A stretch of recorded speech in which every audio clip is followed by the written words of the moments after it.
No more Zoom shows, baby. Let's go. Thank God. Let's go. We're back in the studio. This is fantastic. The last time we were here was actually, which is kind of weird because we shot the year end first on that Monday. And then we did the live show. We did the live. Yeah. Yeah.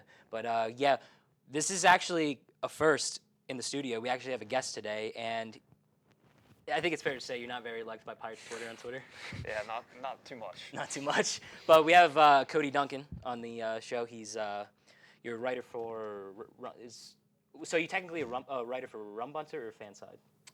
Rum Bunter. Okay, so yeah. Rum Bunter, yeah, Rum Bunter. He's been on the podcast I've listened to a couple times. Well, no, it's the number one Pirates podcast I actually listen to. But we'll link that, by the way, down we'll below. Link it. Yeah, we are. Yeah, we are. And it's kind of funny because I was actually aware of Kody before Rum Bunter. Or wait, did I screw this up again? I think I said this earlier in the studio. Okay, before I found out he was, because you're actually a coach here at Edinburgh for the tennis team, and before that, I was aware of him, and he was on Rum Bunter, and he said he was the tennis coach. I was like, really? I was like, oh wow. But yeah, thanks for coming on. Yeah, I appreciate you guys having me. Yeah, it's fun. Like he said, this is the first time we've ever had someone like in the studio with us before. We've done plenty of Zoom shows online and had guests, but this is the first time we've gotten a third person in the studio with us, besides Joe, obviously, and he's not mic'd up because the other mic's not working. And a certain Cleveland Browns and roller coaster enthusiast. Yeah, we don't gotta talk about that. We don't gotta talk about that. We're not gonna talk about that. All right. Anyway. So before we get to the, all right. So unfortunately, before we get to the Pirates, so how long have you been a part of Rum Bunter? Yeah, so I've been on there this is going on my third year. Okay. All right. So I started in 2021 of August writing for them, and it kind of came about. They reached out to me via Twitter. Or now X now, I guess. But good God, Elon. It's just like the Acrisure Heinz thing. We just call it Twitter. So. Yeah, I'm just gonna call it Twitter. Yeah, it's. Yeah, exactly. There we go, Joe. There we go, Joe. Yeah, so I kind of started to gain a following on Twitter, and they kind of liked what I had to say, and they liked my opinions, and they thought I, did a pretty good job talking about the Pirates, and they reached out to me, and they wanted me to write for them. So then I've been writing for him since. That's crazy.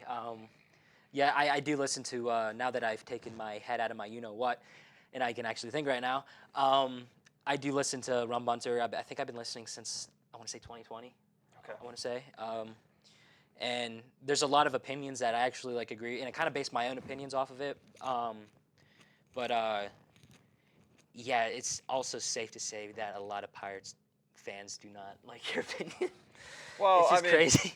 Yeah, I mean that comes with the territory, especially when you are when you're kind of talking about a team that hasn't been successful. Yeah. Yeah. That's true. So when you are talking about a team that is usually one of the worst teams in the league, a lot of fans are going to take their anger out on whoever's talking about them. Yeah. Oh yeah, for sure. So that happens, and it comes with the territory, and the more popular, I guess, I've gotten on Twitter, the more hate you'll see. But there's a lot of people there's a lot of people that enjoy, what I have to say too. Mm-hmm. So it goes hand in hand. I think that's with everything. So. Definitely. Oh, for sure. We told you what we wanted to do in the future. So I think it's fair to say we're eventually going to learn the ways of Twitter with. Most definitely, guys. With the media in general. Fans, yeah. We'll probably get a lot of hate comments just for having Kody on. Oh, you will, for sure. I'll make sure to post this on Twitter and tag you. Listen, you guys are definitely going to get a lot of hate then. Oh, boy. Listen, there's no such thing as bad press unless you're the former owner of the Washington Commanders. Almost no such thing as bad press. Yeah, for real. And this is the last thing I'll say. I told Kody this before. I did get roasted by the Pirates Twitter account this year. I did. And you know what? I'll pull up the tweet now. I didn't actually show Kody before this, but so this was back. I think it was the the Red Sox game. I think something I said. like that. And this was actually when Connor Joe was okay, and we know about Connor Joe now. And they said this is now a Connor Joe Stan account. So I go, oh, this is easy. So I tweet, change your name to Connor Joe. This is a Connor Joe Stan account. And they said, don't tell us what to do, Mike. I was gonna say you should Getting roasted editors by know you should put that up Here, on the you know what? screen. And How well post- can or you? just hold it up? Here, Yeah, just I'll hold it up right there. Focus. But it's right. Okay, you can't really see it right there, but it's there. This is actually my friend Bryce. He's been on the show that was trying to egg him on even more. But yeah, so when I got roasted by the Pirates Twitter account, that day I say I have officially made it. Yeah, pretty much. I've officially made it. But all right, time to get the press. The Pirates. All right, I'll say this. Game 2 against the Twins was a good game. Mitch Keller bounced back. He's been struggling since the All-Star break, and there was an opinion that I believe from Rum Bunter, Marty, said that if Mitch can't find his way next year, then they're not going to compete in 2024, which was kind of like the benchmark year. Everybody said they need to start competing. I mean, what do you think about that?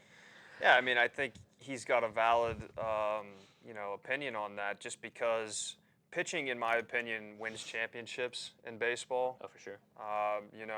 If you don't have a good starting rotation, especially if you don't have an ace, you're not going to be successful in this league.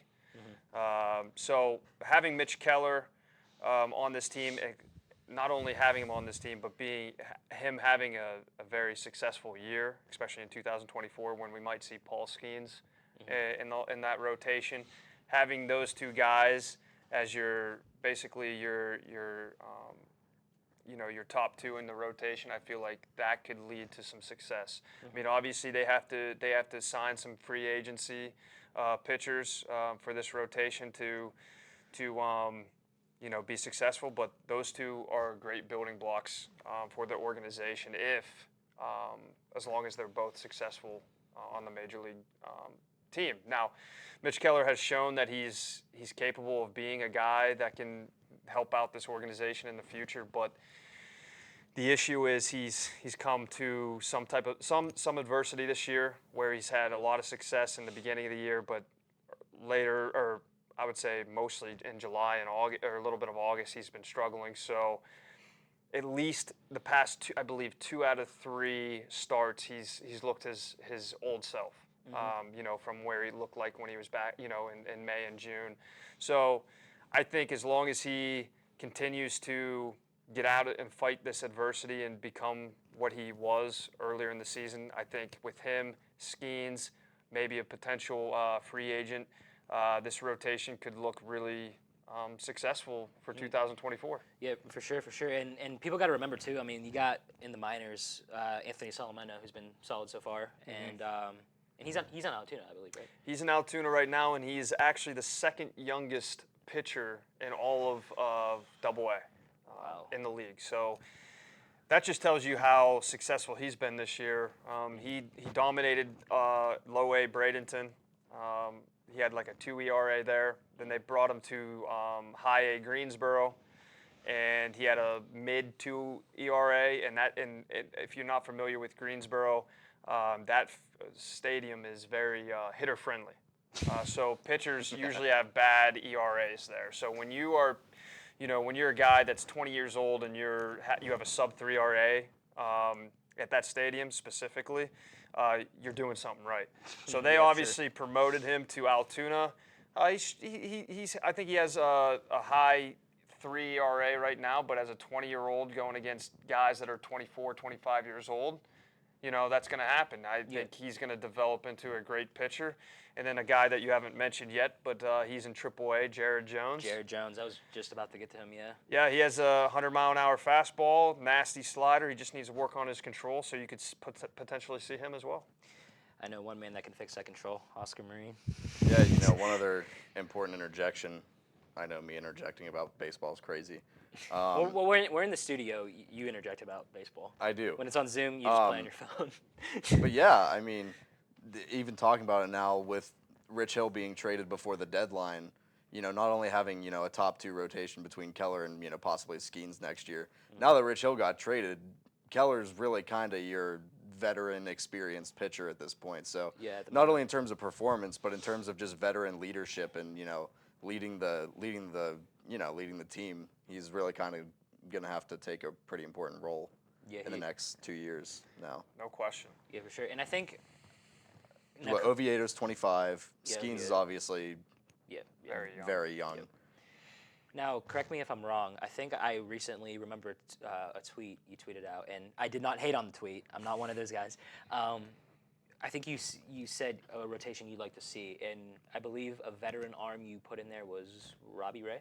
Was Robbie Ray? No, not Robbie Ray. I had James Paxton. James, that's right. I knew he was a lefty. That's probably what they're going to do next year. Get another veteran arm. I believe. Yeah, I think James Paxton could be a good fit for this team. He's going to be an unrestricted free agent next year, so there's no club option or player option with the Red Sox currently. So he's going to be open. And then here's the thing: he's going to be 35 years old, I believe. So to be honest with you, for a pitcher, that's not terrible if you're still showing that you're capable of pitching. And right now this year, he's had some injuries, but he also has an ERA of I believe a 3.3 ERA. So a lefty that that doesn't throw 85 miles an hour for their fastball. Rich Hill is what I'm referring to. He's what, 43 or something? Yeah, he's 43 years old. So 35. Pretty young. Is pretty young compared to Rich Hill. For real. Because I will say this: there's no way they're gonna re-sign Vince Velasquez when he's healthy. I doubt it. I doubt it. He just had surgery. Who knows if he's even going to be able to pitch next year anyway. I just don't want to see any more hype videos of Vince Velasquez. Hey, before he got hurt, Alex and I were going crazy for Vince Velasquez. Every time he had a great start, we were like, there we go, Vinny V. You can't knock him for how well he pitched before he got hurt. Yeah, for sure. For sure. Well, I mean, we can't say anything because we were also excited about Dick Mountain before he got traded too. Yeah, so we're allowed to say Dick because it's a nickname, so we're allowed to say Dick Mountain. We're allowed to say Dick Mountain. All right. So the first game on Friday, I actually did not get to catch any of the games because we moved in Saturday, Alex? Yeah, Saturday. Yeah, Saturday morning. I was relaxing on Friday, so I did not want to have any high blood pressure watching the Pirates. But yeah.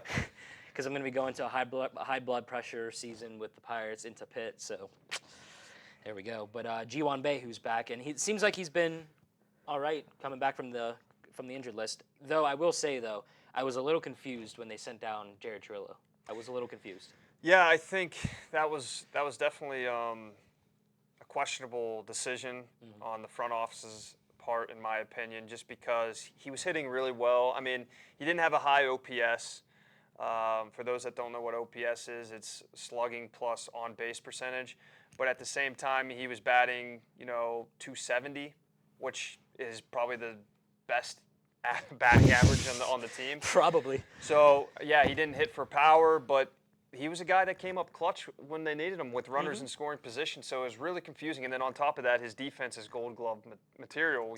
And he could play third, he could play short, he could play second. Shoot, he even played some outfield in the minor leagues before, so he was versatile. I just didn't understand the decision. I'm okay with having Bae up, but at the same time, there was other guys that they could have sent down instead of him.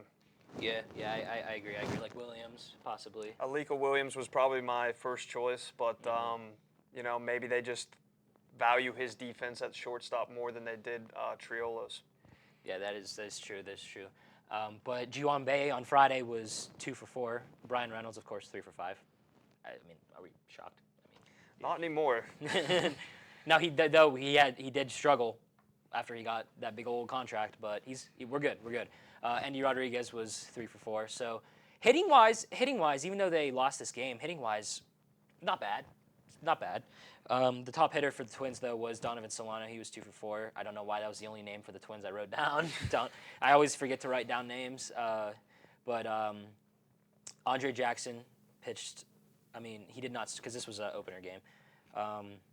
But he did pitch pretty much the bulk of the game, I'll say. 4 innings, 4 hits, 2 earned runs, 6 Ks. I mean. Yeah, his changeup.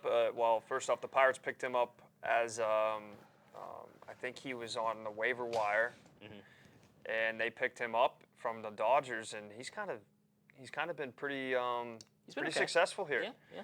I mean, his changeup is nasty. I don't believe he's given up a hit on his. I believe for the last time I was checking, I think he hasn't given up a hit off his changeup and slider, I believe, this whole year, which is crazy.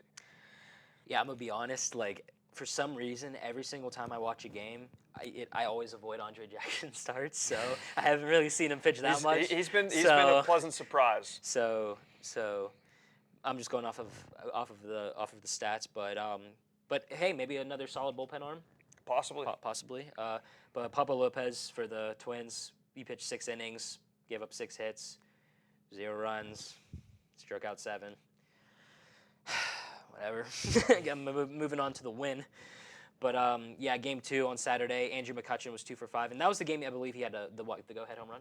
Yeah, his 298th home run, so he's 2 away from 300 home runs, which is a huge accomplishment especially for a guy that's not known for a lot of power. Right. So when you've been in the league long enough and you're hitting 300 home runs and you're not considered a power bat, that's pretty nice feat for him. Hopefully he can get it this year.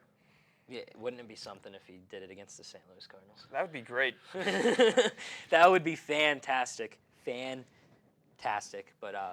But Key Brian Hayes, who's been white hot recently. I don't think I've mentioned that. I may have mentioned it once last week, but he I don't think you did. I bet he has been white hot recently. He was 2 for 5 this game. I'd have to look up his average, but Who are you referring to again? Key Brian Hayes.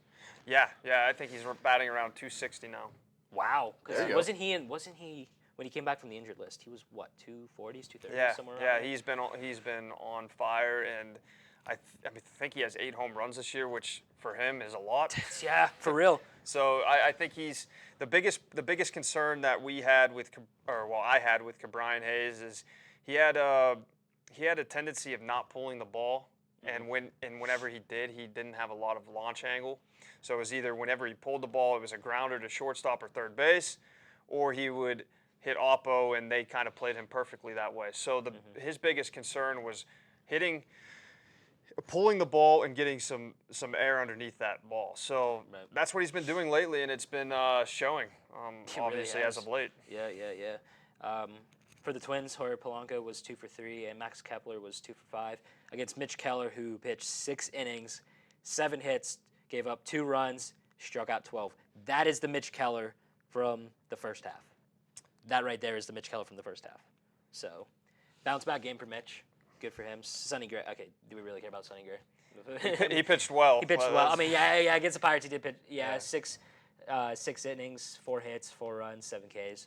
But and then, he was throwing a perfect game through 5 and 1/3 innings, which was crazy. And then he kind of blew up at the end.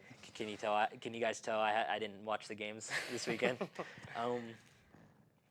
But David Bednar did get the save. Now, from before these games, from my understanding, it's been nail biters when David Bednar's been in after the All-Star break, and kind of isn't his fault for the amount of times he's been used. I think that's Derek Shelton's fault. Yeah, I would tend to agree to that, just because there was one time or sometime in August, it was in the beginning, that he pitched 5 out of 6 games, and that's just You don't do that. You don't do that for a closer. Yeah, no, you don't. So I mean, obviously he was going to get tired. Obviously, his stuff wasn't going to be there. So I don't really blame him for underperforming when you're overused that much. It's just it's not how you use your closers.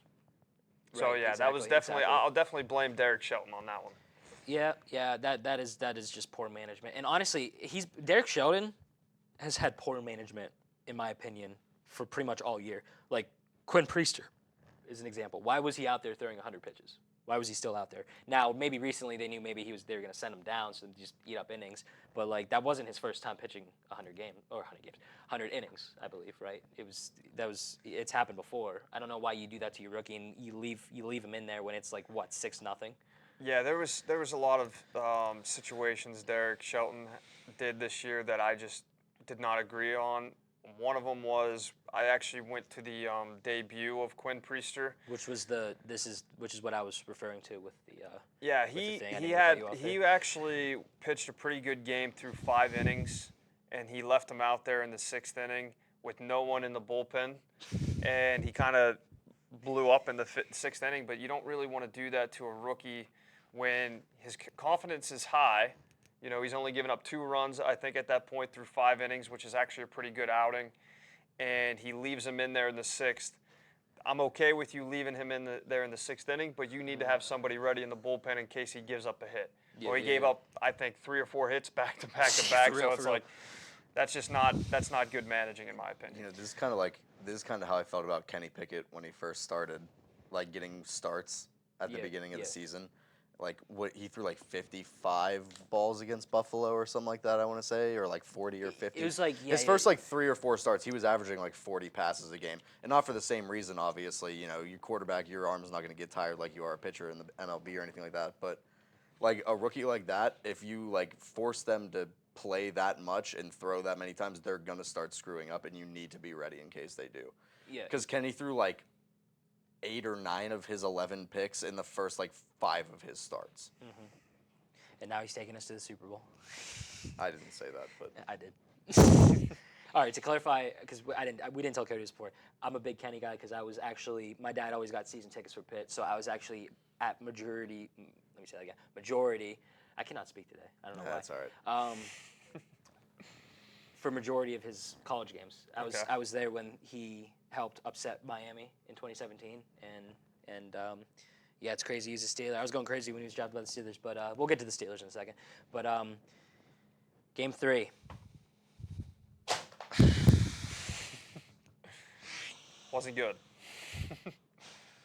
Don't swear. All right. They lost, but that's not what I'm mad at. Well, partially. Dallas Keuchel was the starting pitcher for the Twins. Now, when did this get broken up? Was it the 5th inning? It was in the 6th inning. The 6th inning, okay. Yeah. He threw, was it a perfect game?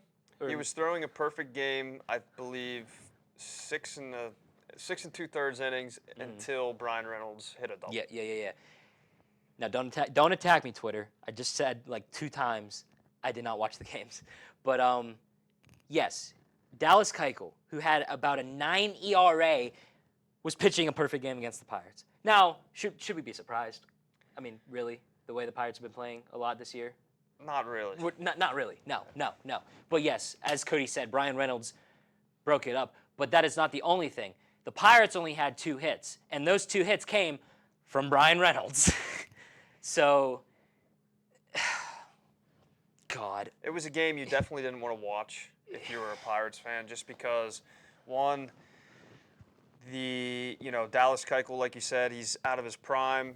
Almost, he was actually close to a 10 ERA before this game, and he kind of, dominated. But at the same time, the umpiring crew was awful. Yep. Los Diaz behind the plate. It was just atrocious how many strikeouts he called that were balls. So it's just a combination of a bunch of things, of just poor play on the Pirates' part, great pitching on the Twins' part, and then bad umpiring. It's a game. If you're a casual Pirates fan, you probably turn that off within 5-10 minutes. Yeah. Or you're a hothead like me and you turn it off in like 2 minutes. So, but yeah, they lost 2-0. I really don't feel like talking about this for anymore. So I think I'll leave it at that. Was there anything else you want to discuss in that series? Nah, I'm over the Twins series. But yeah, so the Pirates do welcome the Cardinals to town starting tonight, and Thomas Hatch will be on the mound. I don't know why. But Johan Oviedo, who's, in my opinion, recently, since second half, has been the best starting pitcher in the Pirates rotation. He's going to face Adam Wainwright. That's going to be a shutout because Adam Wainwright is just atrocious this year. But yeah, there's a lot of undecided, so I don't know who would go there. Probably an opener, I would say. They have Beto down a couple times. Okay, no, they do have Beto down. Okay, yeah, they have Beto down twice for the Cubs in the Royal Series. So So the Pirates right now are 55-69, and to avoid 100 losses, they got to win, like, what'd you say, 10 more? 10 out of their last 39 or something like that. Yeah, I think that's definitely reasonable. I think they have. Listen, I mean, obviously the Twin series wasn't the best performance on their end, but at the same time, I like the rookies that they have up. You got. I know Henry Davis is struggling, but you got him. He'll bounce back. You got Indy Rodriguez. You got Kutch in there. You have Brian Reynolds, Brian Hayes. Those two guys are two of the hottest hitters in the league right now. So I think they'll definitely get. I could see them getting around 70 wins this year. I was going to say they'll probably get close to what we predicted before the season started. Yeah, we were saying they were going to the World Series when they started 20-9. Yeah. 20-8. Well, before that, we said they were probably a 75-win team this year. That was after everything started to blow up. Yeah, I tweeted out in the beginning of the year. I said the Pirates will win 75-plus games this year, and I said to bookmark this tweet and to come back at it. I regret saying that just because there was like 50 bookmarks. Yeah. And I know they're not probably going to get 75 wins now, so people are just waiting on that. or something like that now. Yeah. Yeah, and we'll have to make sure to look out on the baseball images. I mean, probably. They could. They would have to go. They would essentially have to go 500 to finish the season. A little over 500 to finish the season. I mean, looking at the series coming up here, it's St. Louis, Chicago, Kansas City, Chicago Cubs. Yeah, Cubs. They don't play the way. I should say that. The Cubs, the Royals, the Cardinals, the Brewers, the Braves. Oh boy, the Nationals. Yeah, the Braves are a buzzsaw right now. It's kind of crazy. Yeah, the Yankees, and then at the Cubs, and then at Cincinnati, and then Phillies, and then they end the year against the Marlins. So there's some tough teams in there. There's some winnable teams in there, like the Nationals and obviously the Cardinals this week. If they can somehow sweep the Cardinals this upcoming series, that will definitely give them a boost into potentially getting to the 75 win range. Have we swept a single series this year? Oh yeah. I was gonna say, I hope so. We've swept. They've swept the Padres, Cardinals before. So I know there was a pretty big stretch where they hadn't, but there was about a month long. Yeah, I was gonna say they had to have at some point a couple times. Yeah, but there was a month-long stretch where they didn't win a series. Yeah, that's what I was thinking. Yeah, that's exactly what I was thinking. I'm gonna take a wild guess and say that was either May or July. June. Yeah, something. It was from the end of June all the way till the end of July, I believe. Something around there. It's a brutal stretch. Yeah. Good Lord. But tonight they got the lineup out already. It'll be Brian Hayes, Brian Reynolds, Andrew McCutchen, followed by Connor Joe. Andy Rodriguez, Josh Palacios, Peguero, Sawinski, and Williams. So that's the lineup against the Cardinals tonight. So with the Pirates talk, I mean, maybe we'll say some stuff about the minors at the end. But so I had my two buddies on last week, Griffin and Caden, and they said next season Jack Sawinski's going to be an all-star. What do you got to say about that? I think I called them out on that. I can't see it. I'm sorry. I'm a big Jack Sawinski supporter. I think he's got a lot of potential. Remember, he's only in his second year. He's 24 years old. That's true. He's got over 20-some home runs. Yes, his batting average and his strikeout rate is kind of atrocious. Yep. But at the same time, you see the power. Mm-hmm. You see what he can potentially do. Mm-hmm. The first half of the season, he was one of the best players in the league. There's just on paper, he was one of the best players in the league. Now, the second half, he is one of the worst players in the league. So, but that's kind of who Jack Sawinski is right now. Yeah. He's so hot and cold, you never know what you're going to get from him. And right now, you're not getting much of anything right now. So, I think how I feel about Jack Sawinski, I feel you can't get rid of the guy. No, you can't. No. You can't get rid of the guy. Yeah, no. He's got the one thing the Pirates are lacking is somebody that can hit the home run ball. That has true. the power. He is the top. He can ball him, yeah. Yeah, he is ranked number 1 on the team for home runs too. Yeah, and I mean, even though Brian Reynolds might take that spot, I mean, Jack Sawinski. Here's the thing, though. He had 19 home runs pre-All-Star break. He only has 21 right now. That's how cold he is. Yeah. Brian Reynolds has 18 home runs now. So Yeah. Brian Reynolds might be taking that spot pretty soon if Jack Sawinski doesn't start hitting the ball. But at the same time, like I said, it's his second year. When he got called up last year, he was called up from Altoona. Yeah. He skipped AAA. That is true. And he was called up. Now is due to injury, but so he hasn't had a lot of at bats in the major league or on the major league level yet. I mean, he's had his fair share now, but at the same time, he's still so young that I'm not going to give up on the guy. I think he has a lot of potential. He just needs to He just needs a new hitting coach because Andy Haynes needs to be gone. God, I almost I had to forgot say. about You know what? Andy Haynes. You know what? Griffin and Caden said it last week. They were talking when they were talking about Sawinski. They were talking about how batting average in this league nowadays doesn't necessarily matter that much. I've had a week to think on that. And you know what? I kind of agree because I'll make it apples to oranges in terms of since it's All-Star, I'll compare it to the Pro Bowl. Yeah. If Joe Burrow or Mahomes or someone like that passes for 4,000 plus yards and 35 plus touchdowns, the Pro Bowl voters aren't gonna be like, oh, his completion percentage is low. We're not voting him to the Pro Bowl.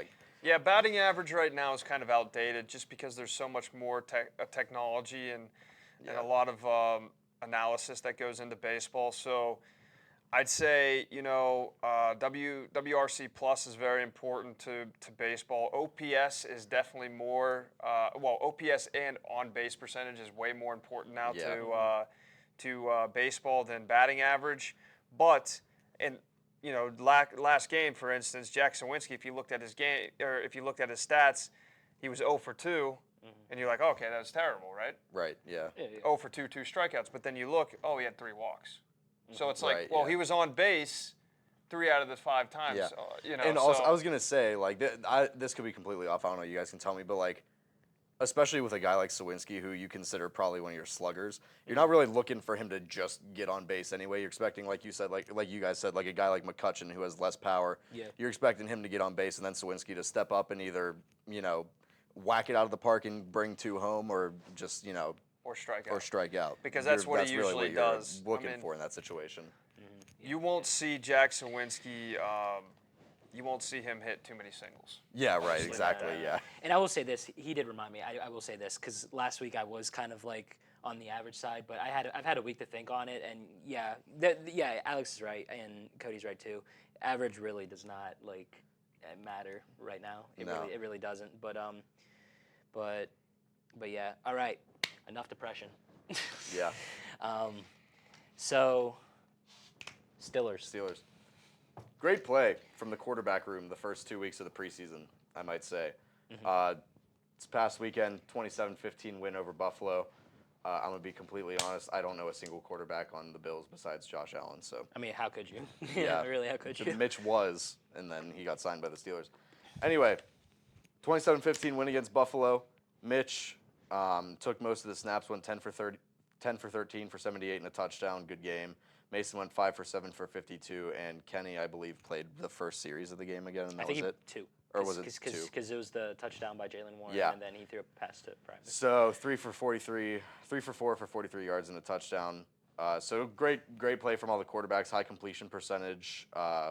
Mason was the only one that didn't throw a touchdown, but he didn't really throw that many passes anyway. And like Mike just mentioned, Jalen Warren had 1 carry for 62 yards and a touchdown. That was a crazy on a play where Dan Moore run. actually blocked really well on the edge. I know, right? And Jalen Warren, I did not know he had that much juice off the edge. I didn't know he was that fast. He really hit the sideline and took it. Yeah, he took off. Off. Shout out to Gunnar Olszewski for being the top receiver. He had 5 catches for 41 yards. Muth had the touchdown, though. Someone else did as well. I can't remember who had the other receiving touchdown, but Muth had 1 and dabbed on the entire Bills defense the entire way to the end zone, which I thought was absolutely hilarious. That is the only time I will allow a dab. That is the only. Yeah. Literally, as he was running into the end zone, dabbed. No, he dabbed. No, he literally dabbed on the whole Bills defense. He dabbed. 3 picks in the game. Elijah Riley, Joey Porter Jr., and Chandon Sullivan all had picks. Chandon Sullivan's an off-ball linebacker, I'm pretty sure, right? I believe so. He's an outside linebacker that can rush and drop in the zone, kind of like TJ. Yeah. JPJ with his first NFL interception. Great read. Kid's just good. You could watch it. Everyone talked about the George Pickens one-hand catch in training camp, which I will say was offensive pass interference. if it was a real game. But the coverage was absolutely incredible. The kid's amazing. He's got Pat Pete mentoring him. He's just, I could do a whole video just breaking down how good of a football player Joey Porter Jr. is going to be. And camp standout, by far, Nick Herbig had another sack against Buffalo this week. Had 1.5 sacks last week against Tampa. I think that the Steelers' pass rush unit will probably, saying it now, have the highest pass rush win rate in the entire league. Could be the Niners with Javon Hargrave and Nick Bosa and that whole unit because they're absolutely insane. But I would say in terms of pass rush win rate, it'll probably be the Steelers, even though I think the Niners will have the number 1 defense in the league. Really good game overall. Steelers played a great game. Just really overall played really, really well, and I was really impressed by it. So on to another, I believe they have, I forget who their last preseason game is. Is it Atlanta, I think? Yeah, it's Atlanta. So you know what they say about teams that go undefeated in the preseason. A little bit worried about that, but we'll see how it goes. Other NFL news, Isaiah Bolden did fly back with the Patriots team on Sunday nights after being stretchered off the field, so he's doing well. Obviously recovering, obviously not going to be playing anytime soon after a scary neck injury like that, but he is okay, and he was cleared to fly home with the team. Jimmy Graham was arrested in Southern California after having some kind of medical episode. The doctors believe it was a seizure.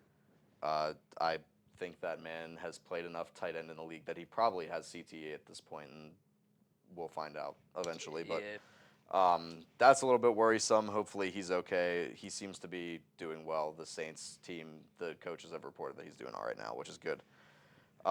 People are speculating that Josh Jacobs will return to Vegas by week 1. Josh McDaniels has said he is unsure, but I wouldn't trust a single word that comes out of the mouth of Josh McDaniels in the first place. So we'll just go with that. And lastly, Brock Purdy seems to be doing way too well after having UCL surgery just a couple months ago. Went 4 for 5 for 65 yards in his first return to action against the Broncos this past week, which was a 21-20 win for San Francisco, I believe. Trey Lance, 12 for 18, 173, a touchdown and a pick. Not bad. I'm sorry. Sam Darnold, Mr. Casper the Ghost, I can see you. Darnold went 11 for 14 for 109, a touchdown and a pick. So there you go. The change in your tone when you started saying Trey Lance. You're like, yeah, Brock Purdy, and then Trey Lance. We all know that everyone that watches Tailgate Talks knows how I feel about Trey Lance. So love him. Just like we with love my whole heart. Just like we love the Denver Broncos. Oh. So you think, do you think Brock Purdy will be ready to go by week 1 against the Steelers? Is that confirmed? From the way he played, I mean, their O-line's so good. McCaffrey's healthy. Ayuk and Debo and all of them are healthy. I think that'll be fine to play, especially because I just don't think he'll have too much pressure on him. Now, the Steelers' front seven could definitely make him throw the ball a good bit, but the line for San Francisco is good. He'll be protected well. So I think he should be good to play by week 1. And if he's not, or if he gets re-injured again, then the 49ers need to start praying really hard because. Now, let me ask you this. Obviously, I'm new to this show, so I don't know much of your opinions. But what is your opinion on Kenny Pickett? Where do you see him as the future, or do you see him as the future? I think he can definitely be the future, especially with the weapons we have right now. We got Pickens, we got Deontay, we've got who I think is going to have a bounce back year in Allen Robinson. Pat Freiermuth is a really good receiving threat. I love Darnell Washington. He's just such a freak of nature. Calvin Austin, what about Calvin him? Austin's really fast. He's really talented. I think he's going to be a great slot receiver for us this year. And Najee, obviously, Jalen Warren's playing really well in the preseason. So I think he's got, the line is really improved. He's definitely got the weapons, it seems like. The line is really improved. They're actually playing pretty well. We've been able to run the ball, and Kenny's actually had time to throw, which is really good. He had a pretty surgical first drive against what is still a talented Buccaneers defense. So I think he's got, what did I say after the season ended? My definition of a good season would be anywhere from I think 3,500 yards and 28 touchdowns to 11 picks would be a big step up this year. So I think he's capable of that, and I think that the run game is going to be a lot better as well. Yeah, and Also, you got to look at this too. At it this way too. He actually got the first team reps to start the year this year too. So he actually has learned the offense along with the starters. Yeah. So he doesn't have to be playing catch up the entire time. So that's definitely changed. So I also, though, all right, I can be a little biased with Kenny. I'll admit, but I will say I do think deep down he definitely will improve this year. And if he could play 6 really good games against the AFC North, he can play good against any team. Yeah. Yeah, I just like what he did the last 8 or so games last year, where he only threw 1 interception. Yes, he 4 game-winning drives or something like that. Yeah, they kind of babied him a little bit. Made sure he didn't make mistakes. But I mean, that's what you want to see out of a rookie quarterback. Yeah. I don't know how old you guys are, but back in my day, when I was 11, 12 years old, I watched a rookie Ben Roethlisberger play. And, a lot of people think he was one of the greatest quarterbacks of rookie year. But to be honest with you, he only averaged like 170-yard passing each game. That team was really talented. Defensively, they were the best defensive football team there was at that time, and they ran the ball really well, and he protected the ball as much as they could, and that's what Bill Cowher did with him. So I think that's what they kind of did with Kenny Pickett, in my opinion, last year. And I think they're gonna let him throw the ball a little bit more this year. I feel like they're comfortable with him. Absolutely. So I think we'll see a big improvement with Kenny Pickett. I'm very high on him. It's actually funny you say that, because we talked about this a while back, and I actually did this, and I'll say it again for Kody so that he can hear it too. I forget it was an online episode, a Zoom episode. We talked about it, and we had talked about it even when we were still in the studio, about how they just needed to get to the bye. Like, they started putting Kenny, and they just needed to get to the bye. Yeah. And they would get better. Before the bye, Kenny was 1-4. He threw for 900 yards, 2 touchdowns, and 8 picks. After the bye, he was 6-1. He threw for 1,400 yards, 5 touchdowns, and 1 pick. Completion percentage went down, but they started letting him, throw the ball a lot more. Took a big step up. Started playing a lot better. So I expect continued improvement this year for sure, and I think he's definitely capable. Rookie quarterback that like I said, last 8 weeks, and what you just mentioned, last 8 weeks of your rookie season, only throwing 1 interception. That's kind of unheard of. It is. It really is. Yep. So I'm excited to see how he does this year, and like you said, with an improved offensive line and improved more weapons. It's just set up for success for him. And then on top of that, I think the defense is a lot stronger this year, too. For sure. So I personally think they're going to have a lot more opportunities on the offense, because I think that defense is going to cause a lot of turnovers. They're going to do a lot, yeah. Yep. And, all right, so real quick. So was that all the NFL? Yeah, that was everything. Yeah, I'm good. Real quick, before we get out of here.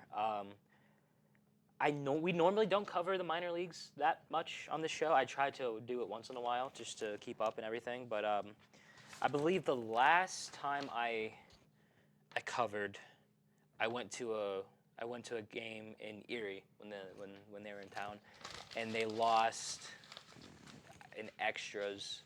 I can't remember the score, but I will say this. Mason Martin at the time, I'm going to say this at the time, I haven't paid attention to Mason Martin that much since then, but at the time it seemed like, and it's partially I can understand why, because you get demoted, that sucks. Yeah. It looked like he did not want to be there. Like, he was like having a poor attitude, and but he wasn't playing well, so it was like. I can't speak for Mason Martin myself, but at the same time, he had such. Like when he first came into the organization at High A Greensboro, I think he was at Greensboro to start, or that's when he showed his true potential. He had like 35 home runs that year or something, and he was just incredible, and we had a lot of high hopes for him. But he's kind of tailed off these past couple years. So when that happens to a player, like I said, I can't speak for him myself, but if it was me, obviously when you have this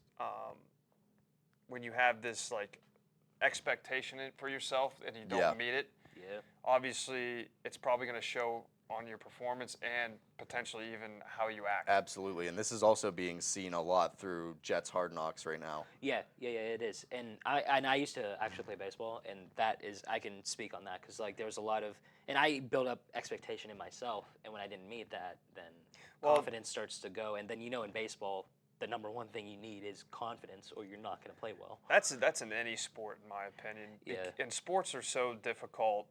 For people that have not played sports, like just to give you an idea, it's all about confidence. It is.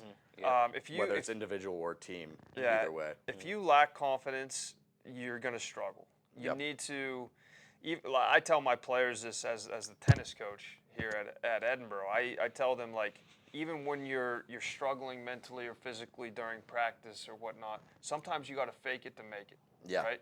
You have to, because not only can that affect your confidence in your play, but if other players see how you're acting on the field or court, they're going to mirror. That can trickle down. That can have a trickle down effect. And I think that probably plays in the minor leagues and major leagues as well.